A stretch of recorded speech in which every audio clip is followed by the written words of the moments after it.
అందరికీ నమస్కారం ఫ్రెండ్స్.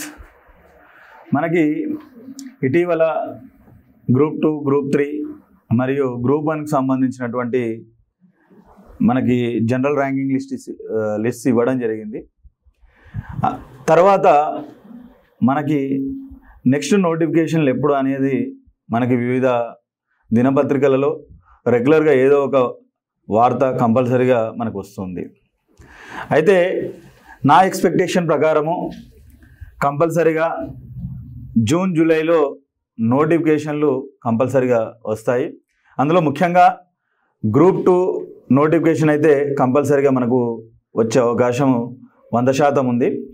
అదేవిధంగా ఎస్ఐ కానిస్టేబుల్ కావచ్చు, అదేవిధంగా మనకి గ్రూప్ 1 కావచ్చు, నోటిఫికేషన్లు కంపల్సరీగా మనకి వస్తాయి. ఈ నేపథ్యంలో గ్రూప్ 2 ప్రిపరేషను ఏ విధంగా చేయాలి, గ్రూప్ 2 ప్రిపరేషన్ స్ట్రాటజీ ఏ విధంగా ఉండాలి అనేటటువంటి విషయాన్ని గురించి ఈరోజు చర్చిద్దాము. సో ఇంతకుముందు మా ప్రిపరేషన్ ఏ విధంగా ఉన్నది, మంచి మార్కులు సాధించడానికి మన స్ట్రాటజీ ఏ విధంగా ఉండాలనేది ఒకసారి చూద్దాము. సో మిత్రులారా, ఇక్కడ మనము ఫస్ట్ మన ప్రిపరేషన్ అనేది ఒక మంచి పుస్తకంతో ప్రారంభం కావాలి, మంచి గైడ్తో ప్రారంభం కావాలి. అంటే మనకి మన తెలిసిన బంధువుల్లోనో, లేకపోతే మనకు చదువు చెప్పిన గురువులో, లేకపోతే మన కుటుంబీకులో ఎవరో ఒకళ్ళు మనల్ని వెన్ను తట్టి ప్రోత్సహిస్తుంటారు. సో మనము వారి యొక్క ఆధ్వర్యంలో మనము మన ప్రిపరేషన్ని మనం ఎంతో ప్రోత్సాహకంగా ముందుకు సాగించవచ్చు.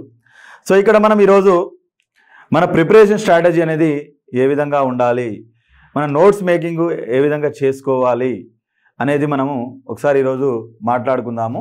సో గ్రూప్ 2 విషయానికి వస్తే మనకి గ్రూప్ 2లో 4 సబ్జెక్టులు ఉన్నాయి, అంటే 4 పేపర్లు ఉన్నాయి మనకి. సో ఈ 4 పేపర్లలో మనకి తెలిసిన విషయమే. సో ఈ పేపర్ 1 అనేది మనకి జనరల్ స్టడీస్ పేపర్ ఏదైతే ఉందో, ఈ పేపర్ 1 జనరల్ స్టడీస్ పేపర్ మనకి అందరికి తెలిసినటువంటి విషయమే ఇది. సో ఈ జనరల్ స్టడీస్ పేపర్ ఏదైతే ఉందో, ఈ పేపర్ 1 జనరల్ స్టడీస్ పేపరు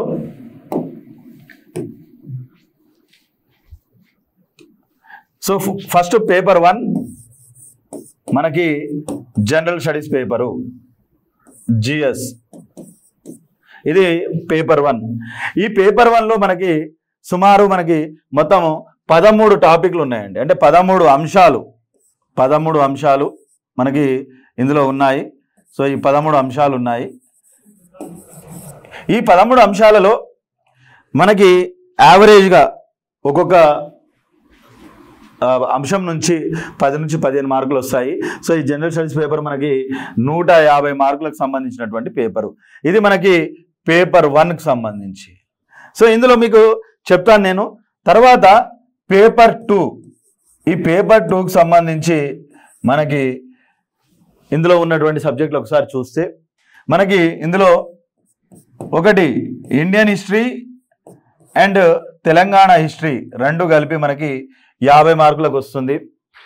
అదేవిధంగా రెండవది మనకి పాలిటీ ఒక 50 మార్కులకు సంబంధించి ఉంటుంది. అదేవిధంగా మూడో సెక్షన్ ఇందులో మనకి సోషియాలజీ, సామాజిక శాస్త్రం ఏదైతే ఉందో, సొసైటీకి సంబంధించినటువంటి పేపర్. ఇది పేపర్ 2కి సంబంధించి. ఇక పేపర్ 3 విషయానికి వస్తే మనకి పేపర్ 3లో ఇది పేపర్ 3 అనేది ఎకానమీకి సంబంధించినటువంటి పేపరు. ఎకానమీలో మనకి ఫస్ట్ మనకి ఇండియన్ ఎకానమీ ఉంటుంది, రెండవది తెలంగాణ ఎకానమీ ఉంటుంది, మూడోది అభివృద్ధి స్థానభ్రంశము, డెవలప్మెంట్ అండ్ డిస్ప్లేస్మెంటు. సో ఇలా మనకి 3 పేపర్లు, 3 సబ్జెక్టులు మనకి, అంటే ఎకానమీకి సంబంధించినటువంటి 3 సెక్షన్లు ఇవి. ఇక 4వ పేపరు ఈ పేపర్ 4. ఈ పేపర్ 4 ఏదైతే ఉందో, ఈ పేపర్ 4లో మనకి తెలంగాణ మూమెంటు, అంటే ఉద్యమ చరిత్ర ఏదైతే ఉందో, ఈ ఉద్యమ చరిత్ర అనేది మనకి 150 మార్కులకి ఉంటుంది. సో ఇక్కడ మనకి ఇటీవల మనం వివిధ దినపత్రికల్లో చూసాము, సిలబస్ మారుతుంది, గ్రూప్ 2లో ఇంటర్వ్యూ పెట్టే అవకాశం ఉంది అనేటటువంటి వార్తలు చదివాము. సరే, ఒకవేళ సిలబస్ మారినా కానీ మనకి మొత్తం సిలబస్ పూర్తిగా మారదు. ఒక 5 నుంచి 10% సిలబస్ కొంతవరకు చిన్న చిన్న మార్పులు చేయబడుతుంది. సో అదేవిధంగా ఇంటర్వ్యూ ఉంటుందా ఉండదా అనేది ఇంకా ప్రభుత్వము నుంచి మనకి ఎటువంటి అధికారికంగా ఏమి రాలేదు కాబట్టి ముందే మనము దాని గురించి ఎక్కువగా ఊహాగానాలు వద్దు. మన ప్రిపరేషన్ని కంటిన్యూ చేయాల్సినటువంటి అవసరం ఉన్నది. ఇక్కడ ఈ గ్రూప్ 2 ప్రిపరేషన్ స్ట్రాటజీ ఎలా ఉండాలంటే, సపోజ్ ఇక్కడ పేపర్ 1కి సంబంధించి, పేపర్ 2కి సంబంధించి, పేపర్ 3, పేపర్ 4 సంబంధించినటువంటి ఈ ప్రిపరేషన్ స్ట్రాటజీ నేను ఒక్కొక్క పేపర్కి సంబంధించి ప్రిపరేషన్ స్ట్రాటజీ నేను మళ్ళీ ఒక్కొక్క పేపర్ వైజ్గా మీకు చెప్తాను. ఇప్పుడు మనము ఓవరాల్గా గ్రూప్ 2 గురించి ప్రిపరేషన్ స్ట్రాటజీ ఎలా ఉండాలి, మనం మంచి మార్కులు ఏ విధంగా సాధించుకోవాలి, మన ముందు ఇప్పుడు చాలా టైం ఉంది. ఒక 6 నెలలు సమయం దొరికితే మనకి అద్భుతమైనటువంటి సమయం దొరికినట్టే మనకి. కాబట్టి 6 నెలల సమయాన్ని మనము చాలా జాగ్రత్తగా వాడుకుంటే ఖచ్చితంగా మనం మంచి స్కోర్ సాధించడానికి పుష్కలమైనటువంటి అవకాశాలు ఉన్నట్టే. ఒకసారి మనం చూద్దాం. ఇప్పుడు సపోజ్ ఇప్పుడు నేను ఇక్కడ జనరల్ స్టడీస్ సంబంధించి రాశాను. నేను ఈ జనరల్ స్టడీస్ సంబంధించి మనం ఒకసారి చూసుకుంటే, ఇప్పుడు జనరల్ స్టడీస్లో 13 అంశాలు ఉన్నాయి మనకి. ఈ 13 అంశాలలో ఒక 2 టాపిక్లు ఏమో కరెంట్ అఫైర్స్కి సంబంధించినటువంటి, అంటే ఇక్కడ ఒకటి ప్రాంతీయ, అంటే కరెంట్ అఫైర్స్లో మనం జాతీయ అంతర్జాతీయ అంశాలని 2 వేరువేరుగా పెట్టుకోవడం జరిగింది. కానీ అవసరం లేదు. కరెంట్ అఫైర్స్ అనేది పూర్తిగా ఒకటే భాగము, దాన్ని ఒకటే దగ్గర మనం చదువుకోవాలి. అంటే రెగ్యులర్గా కనీసం మనము 1 ఇయర్ కరెంట్ అఫైర్స్ అనేది మనము ఖచ్చితంగా మనము చదువుకొని ఉండాలి. సో ఇప్పుడు మీకు ఒకవేళ నోటిఫికేషన్ జూన్ జూలైలో వచ్చినా, ఒకవేళ ఎగ్జామ్ మనకి అక్టోబర్ నవంబర్ డిసెంబర్ ఆ టైంలో ఉన్నా కానీ జనవరి నుంచి మనము ఆ ఎగ్జామ్ ముందు ఒక నెల రోజుల వరకు మనం కరెంట్ అఫైర్స్ అనేది కంప్లీట్గా అప్డేట్గా ఉండాలి. సో ఈ కరెంట్ అఫైర్స్ అనేది మనము రెగ్యులర్గా ఏదో ఒక న్యూస్ పేపర్ కావచ్చు, అదేవిధంగా ఏదో ఒక మ్యాగజైన్ కావచ్చు, లేకపోతే ఏదో ఒక ఫ్యాకల్టీని మనం ఫాలో అయ్యి దానికి సంబంధించినటువంటి షార్ట్ నోట్స్ని మనము ప్రిపేర్ చేసుకోవాల్సి ఉంటుంది. సో ఖచ్చితంగా డే వైజ్గా మనం కరెంట్ అఫైర్స్ అనేది ప్రతిరోజు మన దినచర్యలో భాగంగా, మన ప్రిపరేషన్లో భాగంగా మనం ఖచ్చితంగా రోజు కరెంట్ అఫైర్స్ అనేది టచ్లో ఉండాలి. అంతేగాని ఎగ్జామ్ ముందు ఒక నెల రోజుల్లో చూద్దాం అనేది అసలు ఉండకూడదు. సో ఇక్కడ 13 అంశాలలో మనకు 2 అంశాలు కరెంట్ అఫైర్స్ సంబంధించినవి, ఈ 2 కూడా మనకి రెగ్యులర్గా నడుస్తూ ఉంటాయి. అదేవిధంగా ఇంకా మనకి 11 అంశాలు ఉన్నాయి.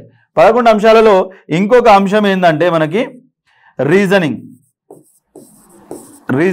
ఈ మధ్యన మనము రీజనింగ్ గురించి చదువుతున్నాం. అంటే రీజనింగ్ ఇచ్చేటటువంటి క్వశ్చన్లు చాలా లెంతీ క్వశ్చన్లు ఇవ్వడము, సో ఎక్కువ ఆన్సర్లు, అంటే మనం ఎక్కువగా ఆన్సరింగ్ చేయకుండా సమయాన్ని వృధా చేసేటటువంటి క్వశ్చన్లు ఎక్కువగా పడుతున్నాయి.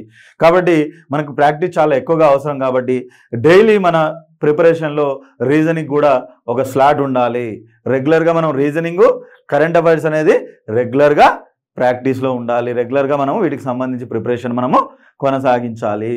తర్వాత దీనికి సంబంధించి ఇప్పటికి మనకి 13లో 3 అయినాయి. ఈ 3 సెక్షన్లు అనేవి, ఈ 3 అంశాలు అనేవి మనము రెగ్యులర్గా టచ్లో ఉండాలి.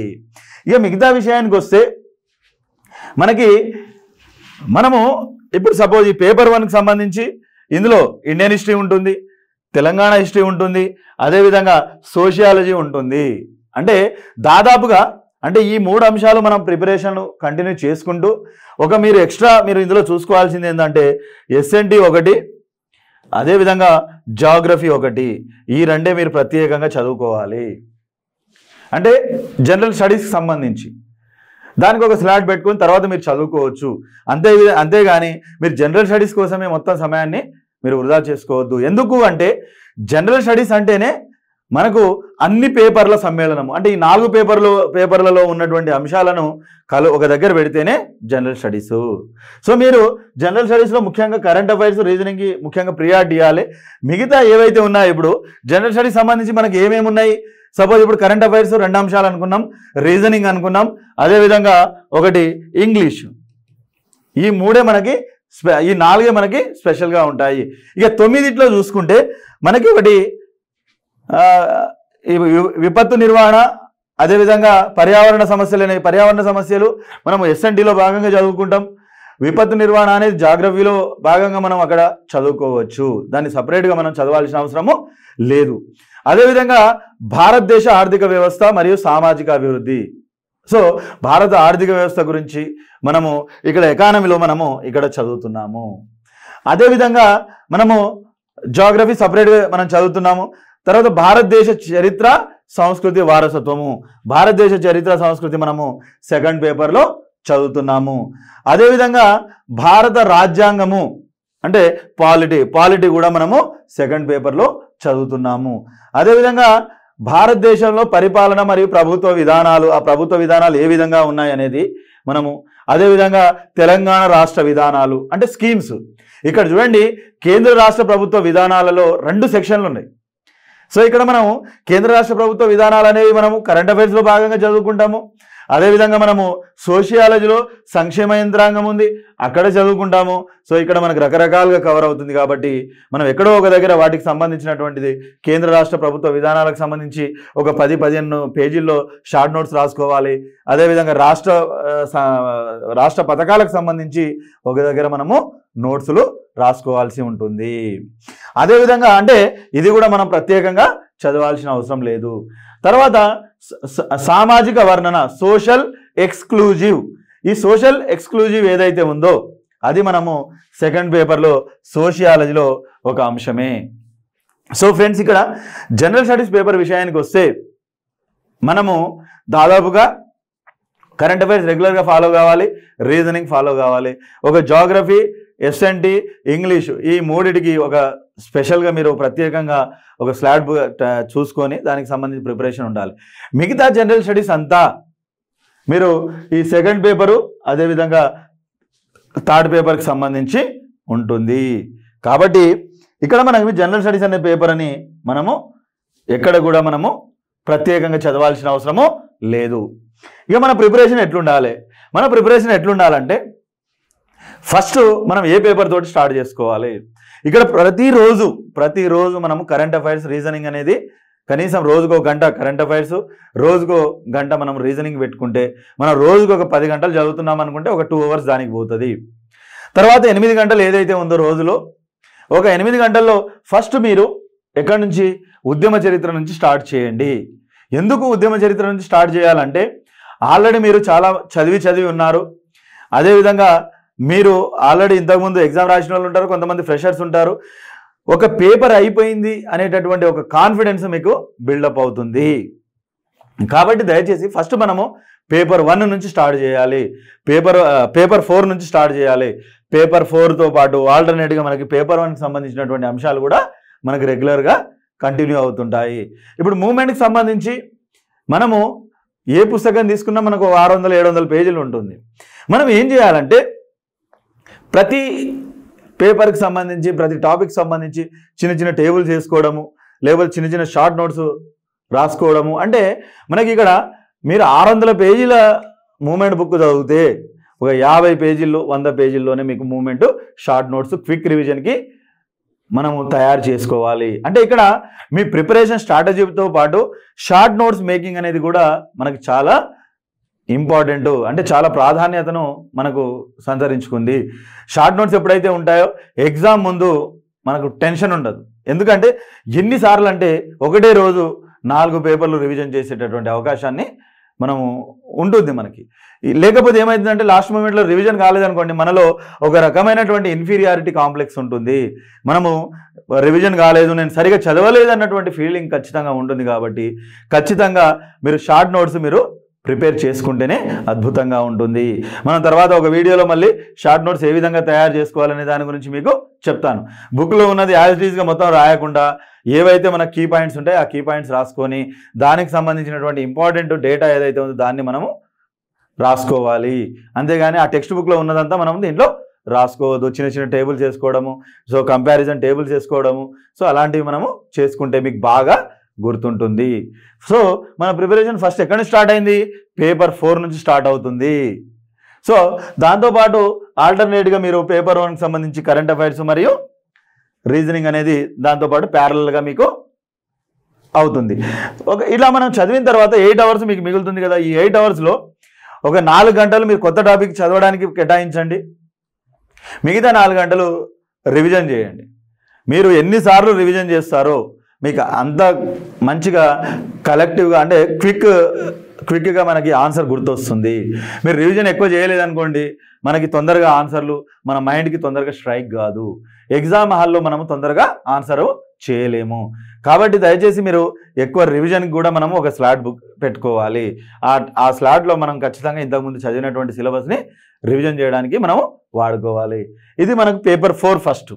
తర్వాత ఏం చేసుకుంటామంటే, ఇప్పుడు మనకి ఇందులో అంటే డైనమిక్ టాపిక్స్ మనం ఫస్టే చదువుకోవద్దు. ఏవైతే మనకు మారకుండా ఉంటాయో, ఇప్పుడు సపోజ్ మీరు ఎకానమీ చదివారు అనుకోండి, ఎకానమీలో కొన్ని టాపిక్సే మనకి స్టాటిక్, మిగతా అన్ని మనకి డైనమిక్స్, అంటే ఎక్కువగా సోషియో ఎకనామిక్ సర్వేతో కావచ్చు, అదేవిధంగా కరెంట్ ట్రెండ్స్తో కావచ్చు, వాటితో మారుతూ ఉంటాయి. సో అలాంటివి మనము కొంచెము అన్నిటి తర్వాత మనం పెట్టుకుంటే బాగుంటుంది. సో పేపర్ 4 అనేది పూర్తిగా మనకు స్టాటిక్ పార్ట్ కాబట్టి ఫస్ట్ మనము పేపర్ 4 తోటి స్టార్ట్ చేసుకున్నాం. తర్వాత మనము ఇక్కడ ఇండియన్ హిస్టరీ తోటి మనము దాని తర్వాత సెకండ్ పేపర్లో ఇండియన్ హిస్టరీ స్టార్ట్ చేసుకోవాలి. అయితే ఉద్యమ చరిత్ర ఎలా చదవాలంటే మనము శాతవాహనులతోటి స్టార్ట్ చేసుకుంటే 2014 తెలంగాణ రాష్ట్ర ఏర్పాటు వరకు ఒకటే సబ్జెక్ట్గా చదువుకుంటూ పోవాలి.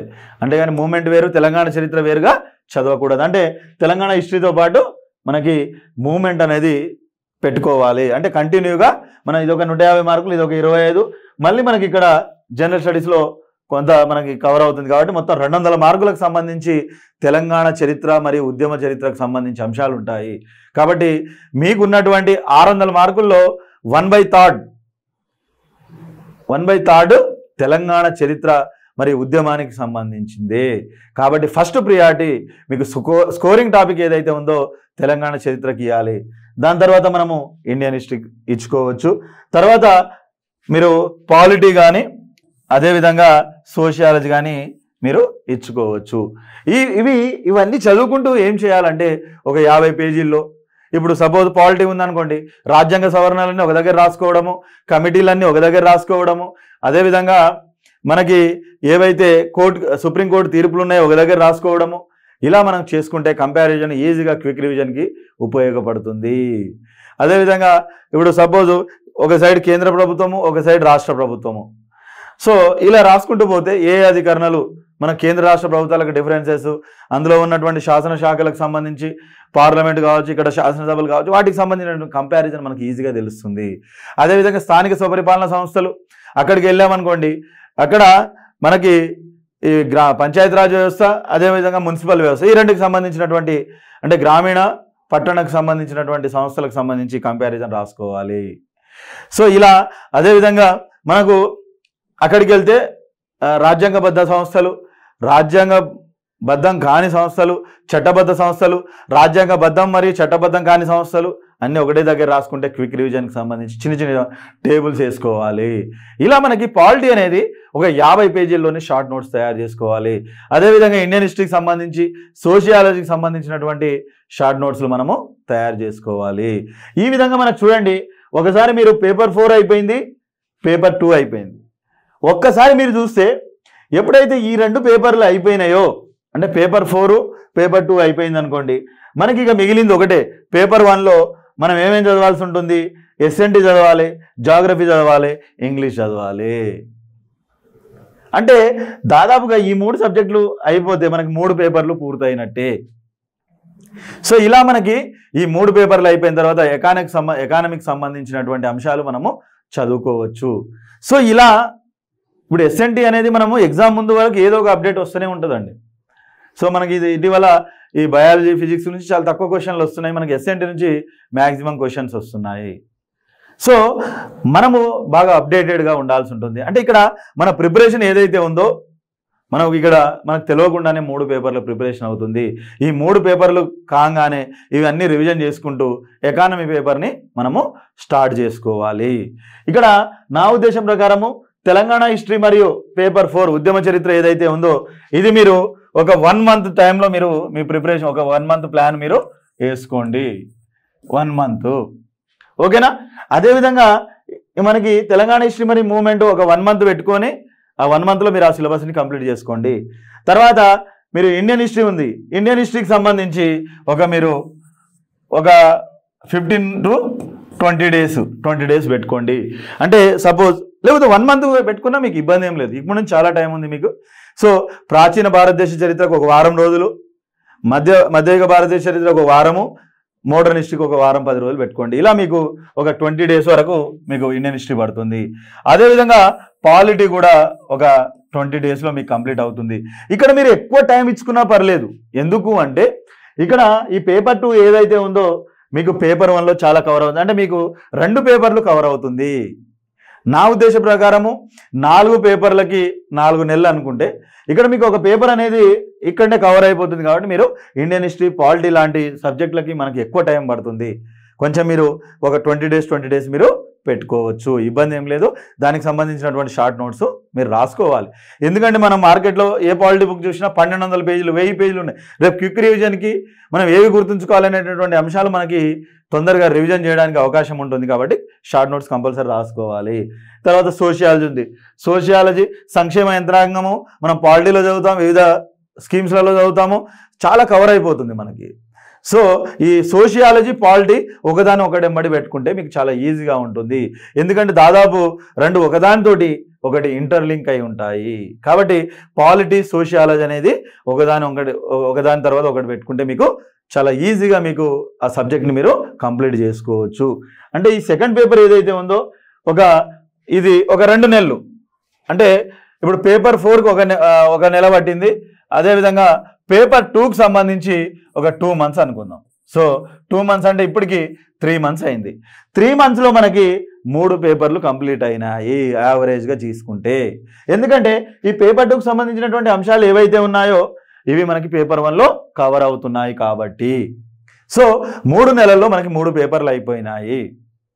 అప్పుడు మనకి ఇంకా 3 నెలల సమయం దొరుకుతుంది. సో ఆ దొరికిన సమయం ఏదైతే ఉందో అది మీరు ఒక రోజుకు 10 గంటలు చదువుతున్నారంటే నేను చెప్పాను ఖచ్చితంగా 10 గంటల్లో 2 గంటల్లో ఒక గంట కరెంట్ అఫైర్స్ ఉండాలి, 1 గంట రీజనింగ్ ఉండాలి. మిగతా 8 గంటల్లో రోజుకు ఒక 4 గంటలు ఎకానమీకి పెట్టుకోండి, మిగతా 4 గంటలు రివిజన్కి పెట్టుకోండి. ఆ 4 గంటల్లో మీరు ఏదైతే షార్ట్ నోట్స్ రాసుకున్నారో ఆ షార్ట్ నోట్స్ని మీరు తిప్పుతూ ఉండాలి, చాలా క్విక్ రివిజన్ చేస్తూ ఉండాలి. అలాగే మధ్యలో ఆ పేపర్కి సంబంధించినటువంటి ఏదైనా ఎగ్జామ్స్ రాస్తూ ఉండడము, టెస్ట్ సిరీస్ని ఫాలో కావడం వల్ల మీకు చాలా కాన్ఫిడెన్స్ మీకు బిల్డప్ అవుతుంది. ఇక మిగతా నెలలో మీరు ఇండియన్ ఎకానమీ ఉంది, దీనికి మీరు ఒక 20 రోజులు తీసుకోండి. తెలంగాణ ఎకానమీ ఉంది, ఈజీగా చదివేయచ్చు, పెద్దగా ఇబ్బంది ఏమి ఉండదు మనకి. అంటే మొత్తం 1956 నుంచి 2014 వరకు ఆర్థిక వ్యవస్థ మనకు ఉన్నది. సో నిజాం కాలం నుంచి మనం ఉమ్మడి ఆంధ్రప్రదేశ్ ఉన్నప్పుడు ఎటువంటివి ఉన్నాయి అంటే ఆర్థిక వ్యవస్థ, తెలంగాణ ఆర్థిక వ్యవస్థ ఎట్లున్నది అనేది ఉన్నది. రెండవది భూ సంస్కరణలు కావచ్చు, తర్వాత వ్యవసాయ రంగము, పారిశ్రామిక రంగము మరియు సేవా రంగము. సో ఇక్కడ మీకు పెద్దగా మీరు ఏదో ఇబ్బంది పడాల్సిన అవసరం ఏం లేదు. సో చాలా ఈజీగా మీరు తెలంగాణ ఎకానమీని చదవచ్చు. అందుకనే నేనేమంటా, ఇండియన్ ఎకానమీ 20 రోజులు, తెలంగాణ ఎకానమీ ఒక 20 రోజులు, అభివృద్ధి స్థాన భ్రంశం 20 రోజులు. అంటే మనకి ఇది ఒక 2 మంత్స్ అనుకోండి. అంటే ఎకానమీకి ఎన్ని రోజులు పెడుతున్నా 2 మంత్స్. ఏదో ఒకదానికి తక్కువ పట్టవచ్చు, ఏదానికి ఎక్కువ పట్టవచ్చు, మీరు చేసుకోండి. అంటే ఇక్కడ మంచి ప్రిపరేషన్ కొనసాగించడానికి మనకు 5 నెలల సమయము సరిపోతుంది. ఈ 5 నెలల సమయంలో మీరు ఏం చేయాలి, ఒక్కొక్క టాపిక్ చదువుకుంటూ దానికి సంబంధించినటువంటి షార్ట్ నోట్స్ రాసుకోవడం మాత్రం మర్చిపోవద్దు. ఎందుకంటే ఇప్పుడు ఎకానమీ ఉంది, ఎకానమీలో డేటా గుర్తుంచుకోవాల్సినది ఉంటుంది, ఆ డేటాని కొంత గుర్తుపెట్టుకోవాల్సిన అవసరం ఉన్నది మనకి. కాబట్టి ఆ డేటా, అవసరం ఉన్న డేటా ఏదైతే ఉందో అది మీరు షార్ట్ నోట్స్ రూపంలో రాసుకోవాలి.